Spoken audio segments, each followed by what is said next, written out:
with Pride Fire. Thankfully, Bear's not a spoiler. You guys are on there. Now we're on. Yeah, you're on. Oh, so we are live? No. Yes. Now we're live for sure. Yes. Okay. Yes.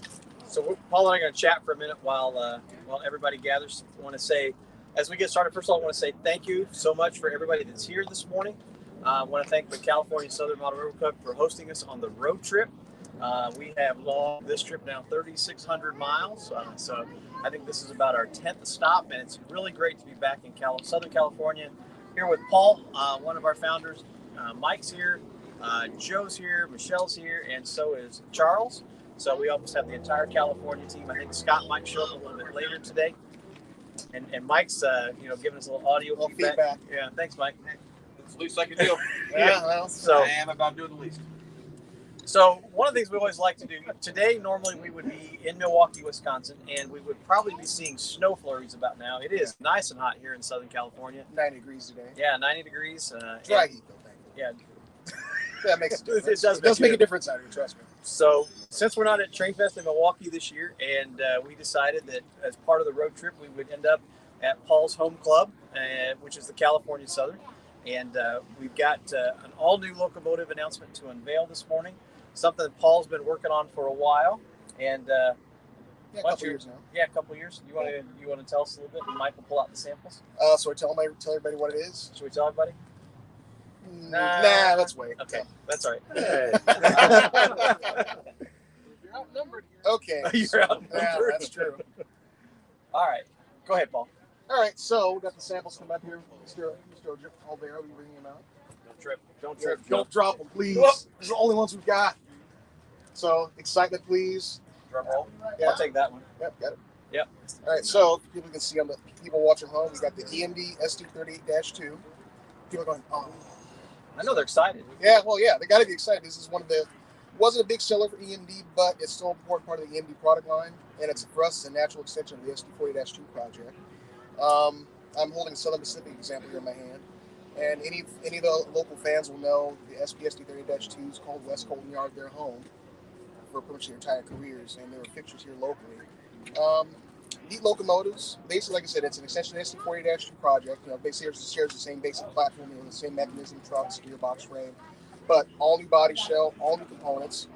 A lot of different variations we're doing on the project. I mean, for such a limited production locomotive, EMD between the production phase features and railroad options, there are a lot of little details in these that have never been done before in plastic and HO scale. So it's a pretty exciting project from that standpoint. Got the Southern Pacific example here, which is unique. It has SPs are set up to operate with yard sleds in West Colton, and we got the unique connectors on the long end here with the bus connections and other little. Can you hear me? Yeah. Okay. Yeah. So we got all the connections, all the SP electrical slug connections that were featured on them, as well as all the other usual SP features that they. So what are the usual SP features for us guys that are from the East Coast? The split equipment doors into the cab, that was one SP trademark. They're using a lot of units that are built during that time period in the 1970s. SP also ordered a lot of extra vents, but unfortunately these samples are missing them. These are pre-production samples. These don't even have them applied, but they'll be in production. But extra windows. On these versions, SP ordered these with the L window option that they were famous for. And these represent units that are, as it would appear in the 80s when SP modified them to what we call the modified L window, which they added a divider pane between in the middle of the L window glass. Other features, since these were more or less yard units, like heavy yard switchers, they did not have the usual SP light array, so they just came with a standard low headlight in the nose and just a standard headlight in the back. So they're kind of playing in that regard, but they're unique units. You used to see them out here all the time. They work in West Colton, and then also skip the yard occasionally on transfer runs and other assignments, or coming along from tail yard for heavy maintenance. So they got around a little bit, but they were beloved out here by a lot of folks.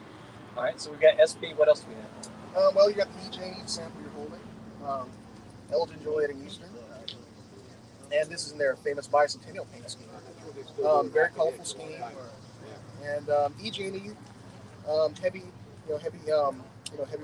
road applications for their C30-2s. Yeah. And their units were pretty unique. They had a switcher type stepple, which we've done, and I don't think anyone else has done before in the SD38.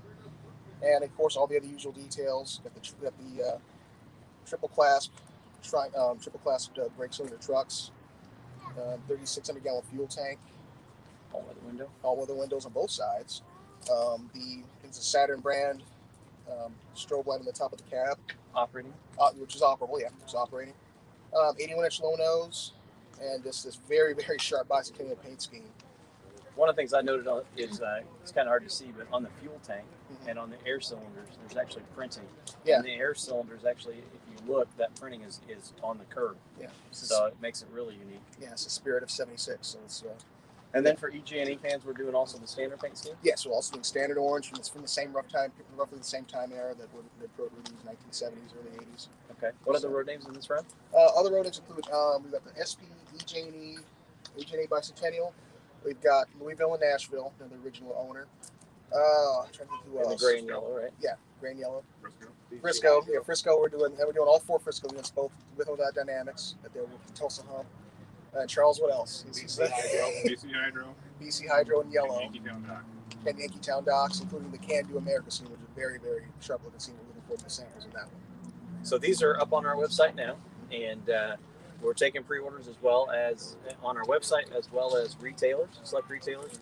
And then, so Paul, this was also, since we're talking about this a little bit, you talked about the 40-2. Yeah.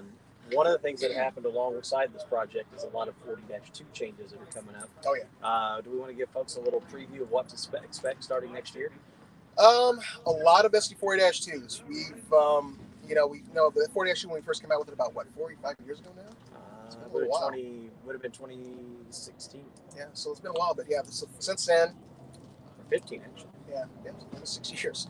So in the time we've done a lot of runs SD40-2s, and we kind of reached the end of the tooling that we did initially.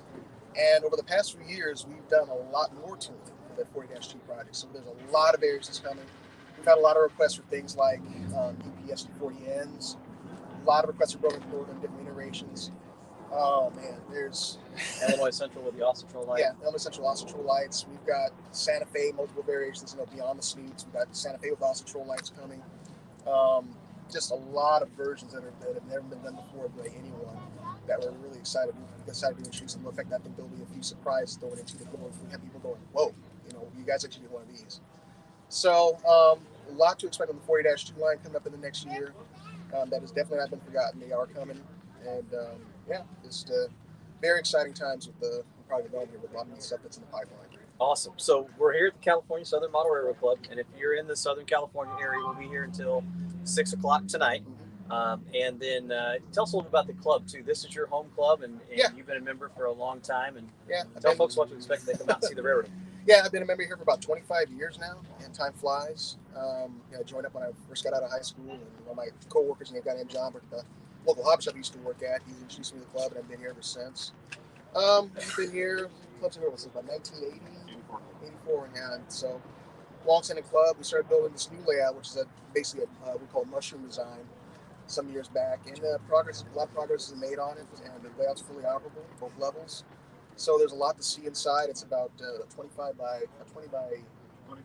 Well, the building's 25 by 75. Yeah, 25 by 7. Charles here, he's one of our product developers, and he's the walking encyclopedia of knowledge. And everyone thinks make anything, but so it's we've been here for a long time. We're a well-established club. We got a lot of trains to see, and a lot of good members here.